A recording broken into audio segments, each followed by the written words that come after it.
Ancient Rome, we have the first cookbook, and it's by Apicius.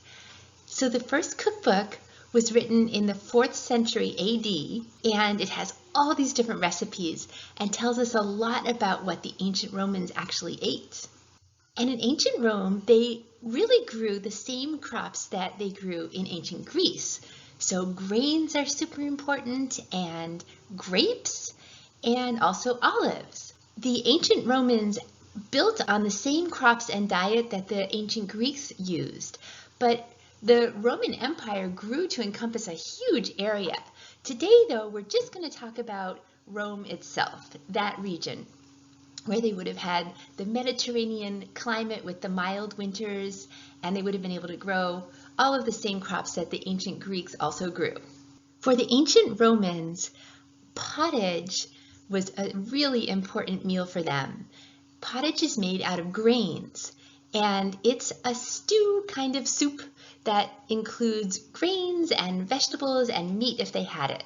And then they also ate bread at just about every meal. So grains were really, really important to the ancient Romans. And for pottage, the grains that they would have used would have been barley or wheat or millet or corn.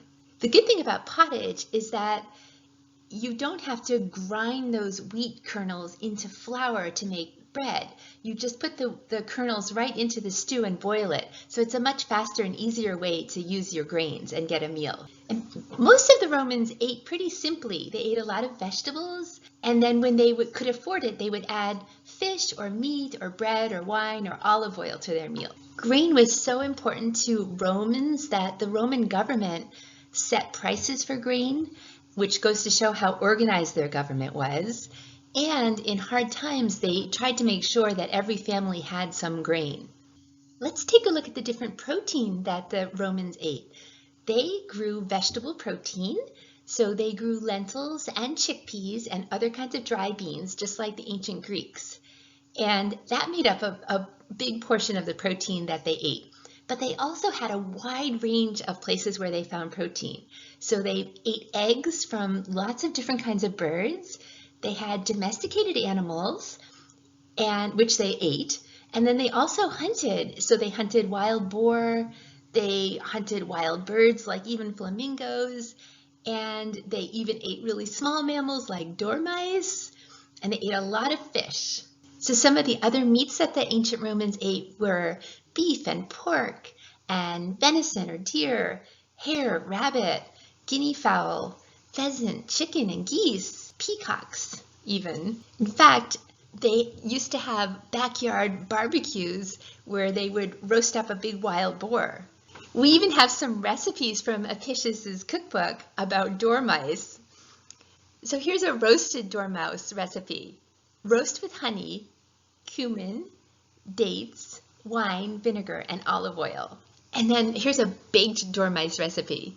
Stuff the dormice with minced pork or the meat of other dormice chopped up with herbs, pepper, and pine nuts. Sew up the dormice and cook in a small oven. What about fruits and vegetables? Look at all the fruits and vegetables that ancient Romans ate. They had a wide range of nuts and veggies and greens and fruits. They ate apples and almonds and beans and cabbages and dates and figs and of course grapes and pears. And they also had salad. They ate vegetables and fruits and dried fruits in their salads, and they added some leeks and parsley. So lots of fresh fruits and veggies in the ancient Roman diet. What about dairy? The ancient Romans ate a lot of goat cheese, and they also made cheese out of sheep milk and possibly cow's milk too. They ate a kind of cheese they called moratum, and it was a goat's milk cheese that was mixed with herbs, olive oil, salt, and vinegar, and sometimes they added crushed nuts to it too. And for dessert, Romans actually did eat quite a bit of dessert. They had a second course to their meal, which was really just for desserts, but the desserts were only sweetened with honey or fruit. So honey cakes were a dessert that they continued from the Greeks. Here's a sweet recipe from the Apicius cookbook. Take the crust from a white loaf and break the bread into largish pieces. Soak them in milk, fry them in hot oil or fat, pour honey over them, and serve. Does that sound like a breakfast that you might recognize? That sounds a lot like French toast, right? So wealthy ancient Romans tended to eat kind of lying down on low couches that surrounded a low table. But plebeians, the lower class Romans, ate sitting up. They didn't get to have the long siesta that the wealthier class got to have. They had to work right through the whole day. And if they lived in the city, they might not have actually been able to cook in their house because cooking was over a fire. So if you lived maybe on the second story of a building, you might not have had a fire that you could cook on. And so they actually ate a lot of street food and had a lot of takeout, actually. The Romans ate most of their food with their fingers unless they were having soup with a spoon. And then they had knives to cut up their food, and their knives were made from antlers, wood, or bronze. So we can tell a lot about what the ancient Romans ate because they would throw the remains of their meal behind them as they ate.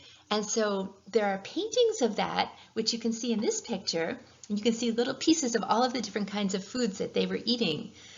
And also archaeologists can dig up those remains. So here's a recipe from Apicius for a pottage or a grain stew. And let's see how you like how it sounds. Soak hulled spelt, that's a kind of grain, and bring to a boil. When boiling, add oil. When it thickens, stir to a creamy consistency. Take 2 previously cooked brains and half a pound of meat. Mince as for rissoles. Pound the meat together with the brains and put into a saucepan. Then pound pepper, lovage, and fennel seed. Moisten with garum and a little wine, and put into the saucepan over the brains and meat. When this is cooked enough, mix it with the stock. Add this mixture gradually to the spelt, mixing it in by the ladleful, and stir until smooth, to the consistency of thick soup. And they talk about garum in that recipe, and garum is a fish sauce that the ancient Romans added to everything, even to some desserts. And it's made of dried fish, including the guts and the head and the tail. They didn't waste anything on this one. And they would dry it out in the sun and then grind it up with lots of salt. This, though, is not the kind of recipe that we're going to be doing. Now we're ready to cook in ancient Rome. Today we're going to make a delicious pasta dish with all of these vegetables and chickpeas. So let's look at our food groups. We're using a whole grain penne pasta. That means that the grain that we're using has the bran and the endosperm and the germ, and it has all the parts of the grain to be very healthy with vitamins and minerals and fiber. For protein, we're using a healthy vegetable protein, chickpeas. These are the dried chickpeas, and these are the already cooked ones in the can that we'll be using today. The Romans actually got most of their protein from various kinds of beans. And in fact, gladiators ate something called gladiator stew, which gave them lots of energy. And that was made out of a different bean. This one is called fava beans. So they used fava beans, and the grain that they ate it with was barley. Barley's almost like wheat. It's got lots of energy in it. So even gladiators ate vegetable protein. Okay, what other food groups do we have? We have so many vegetables. Today we're using leeks. Leeks are in the onion family. They're sort of a mild onion. They're really delicious. And also in the onion family is some garlic. Then we are going to be adding some carrot and some celery and some spinach and lots of fresh herbs. This one's rosemary. Okay, so that's our vegetable food group. What about fruits? Oh, we're even adding a little bit of lemon. Now we're adding lemon because this will give the dish a little bit of a nice flavor. And back in ancient Rome, they still did not have tomatoes because tomatoes come from Central and South America.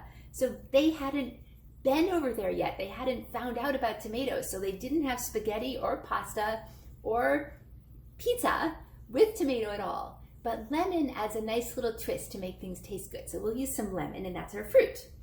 And then we also have a dairy in this one. We're adding Parmesan cheese, and we'll add that at the end. Okay, let's talk a sec about chopping. So we're going to keep our fingers curled back away from the knife. And these leeks, we will just chop them just like this, the little slices. And with the leek, you don't use the tough green leaves at the top, but you can use all of the white part and a little bit of the green. For the spinach and the herbs, you can choose to chop them up with your knife, but you might also enjoy using the scissors.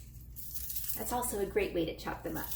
For the lemon, we're going to squeeze the juice. So let's cut our lemon into sections, and then you're going to squeeze your lemon over a sieve, and the sieve will catch the seeds. So you'll squeeze the lemon over the sieve into a dish.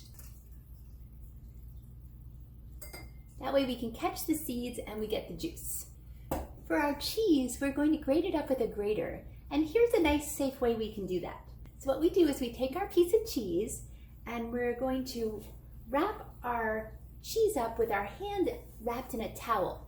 And then when we grate, we don't have to worry about catching our fingers on this grater. So this is a nice safe way of grating. We grate lots of cheese, and we'll add that to the dish at the end. We'll also be adding some delicious olive oil to this dish to give it some nice flavor and to saute the vegetables. So those are all the beautiful healthy ingredients in our dish today. Have fun cooking in ancient Rome!